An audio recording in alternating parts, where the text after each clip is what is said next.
Saudara Menteri Kebudayaan Fadly Zon angkat bicara usai didesak sejumlah pihak untuk menarik ucapannya atas pernyataannya di kasus kerusuhan Mei 1998.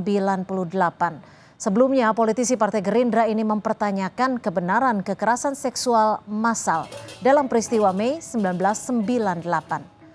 Menurut Fadly Zon, hingga kini belum ada fakta hukum terkait kekerasan seksual massal dalam peristiwa kerusuhan Mei 1998. Namun demikian, dirinya mengecam kekerasan seksual massal di peristiwa kerusuhan Mei 1998 jika memang ada fakta hukumnya.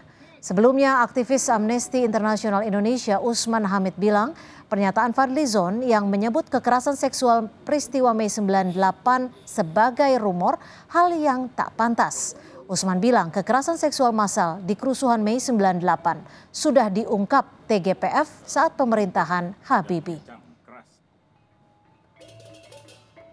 Itu saya kira silakan saja berbeda pendapat ya. Tapi artinya argumen saya itu saya jelaskan gitu supaya tidak menimbulkan kesalahpahaman. Jadi agar bukan menegasikan tetapi terutama pada persoalan-persoalan yang jangan sampai merugikan diri kita sendiri. Itu. Misalnya tadi pengungkapan, kalau sudah menjadi fakta hukum, sudah ada misalnya pelakunya, ada pengadilannya, ternyata pengakuan, ya kita kecam gitu. Itu satu kejahatan yang luar biasa.